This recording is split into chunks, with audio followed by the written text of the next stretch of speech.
What are ways you're seeing people use social media wrong?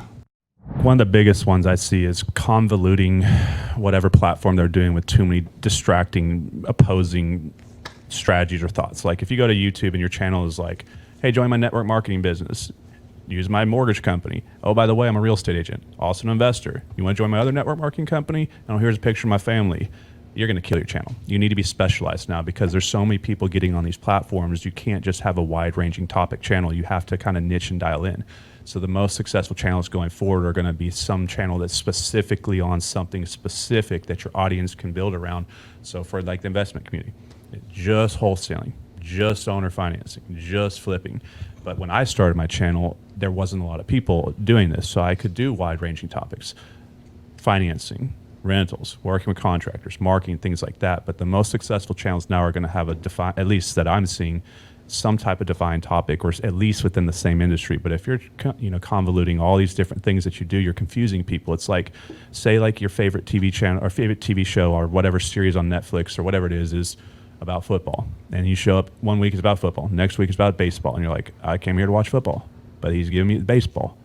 How is that going to confuse the people following you? And then what happens when they don't watch your future videos because it's not something they came to find?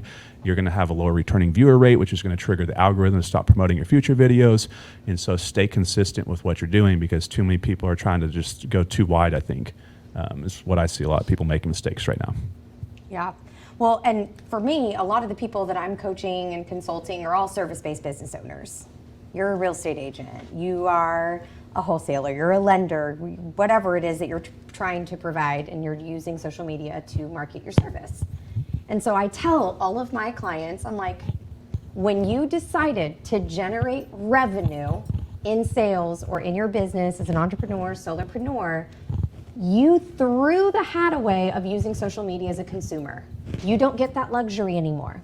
You don't get to post about your food and your cat and not have any strategy. Those days are gone. And if you don't want to have to think about those things, go find a different job. Go find a different job. Because you are now you decided when you wanted to start this business, you became an accountant, you became in sales. If you have a team, you're now head of HR.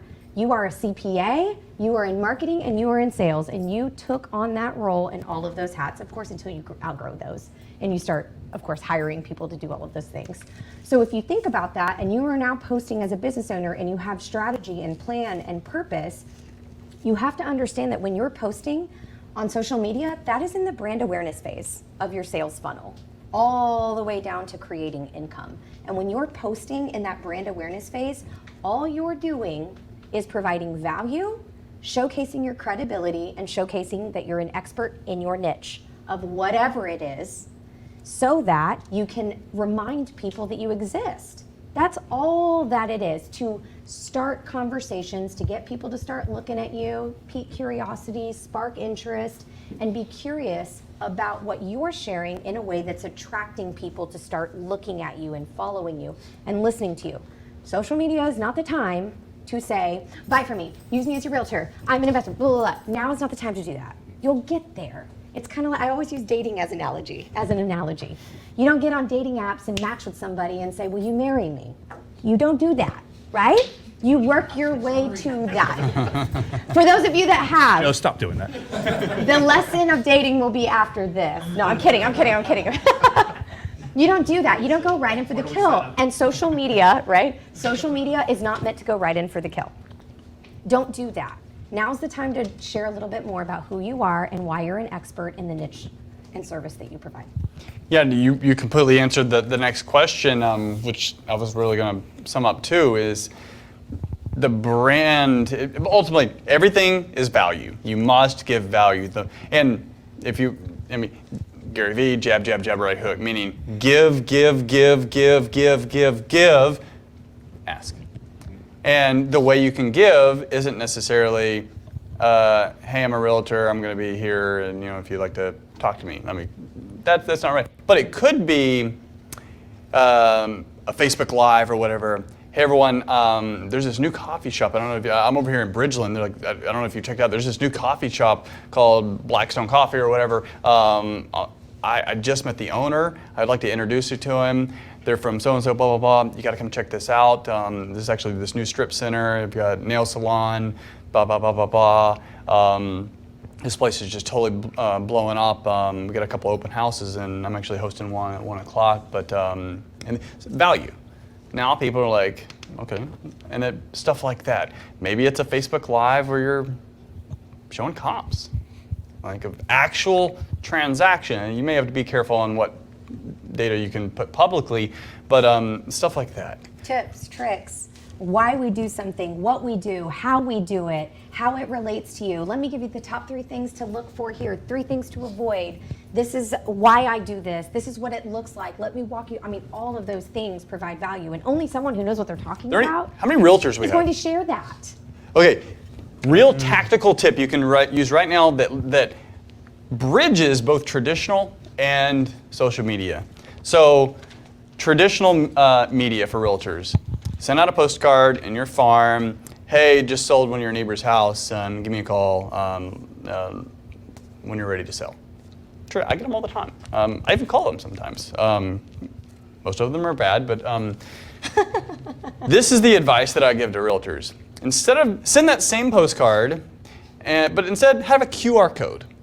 That QR code links to your YouTube page, where and on the actual postcard it says something like, "Hey John, I recorded a video for you. You've got to check this out. I recorded a video of some really interesting things that are going on in your neighborhood that I think you would enjoy." That goes to a QR code to a YouTube video where now you're not going to say, "Hey John," because there's going to be a lot of people listening. It's like, "Hey, thanks for stopping by my YouTube channel. I'm a real estate agent and in this market. I just sold a house in your neighborhood, and there's some really unique things that I noticed buyers are looking for right now, and I wanted to share that with you. You may not even be interested in selling right now, but in the case you are, these are a couple things that you might want to consider." And then maybe go over some comps. That's value.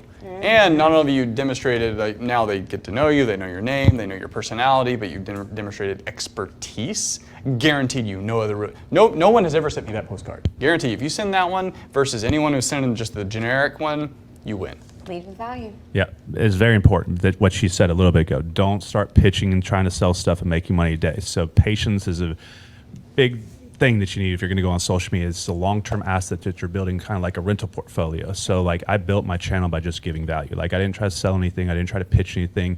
And here's like a real life case study from like an example of like what the law of reciprocity is, which is if you do something for someone, likely that you're going to have some reciprocation for them to do something for you later. So I'm posting my videos, just my time in my little room. I don't know who's watching the videos. You'd just be surprised. 50 views, that's 50 human beings, and they all have a bank account or lives, friends and family. You'd be surprised what that can turn into. But about 3 years after I started my channel, I joined EXP. And one of the individuals in my organization reached out to me and said, "Hey, I saw that you just joined EXP," and he's basically one of the top producers in our company right now. And he said, "I've been watching your videos for years, and you taught me how to do a simple refinancing strategy called the burst strategy that a lot of you guys know about, and it made him a millionaire." He joined EXP. He's now added over 250 agents to our organization. They're almost up to about 250 agents, and it growing. That organization is going to be long-term, multiple 7 figures to the bottom line that I have. So I didn't sell a product to him up front. I didn't pitch him up front. I didn't care who was watching the videos. I cared about how do I help as many people as I can. And when you help people, they're going to remember it. And then when you meet them in person at events, or they find out you're doing something similar that they are, like joining ESP and they're an agent, you used to be just an investor, it creates business opportunities later. So be patient. Let the manifestation process happen later. But if you try to go directly and try to sell everybody and buy my course and buy this, you're going to run everybody off, and they're going to think you're just another huckster on the internet. But if you just deliver true content for the purpose of helping people, it will come back to you, and it'll come back to you on a multiplier bigger than you could possibly imagine.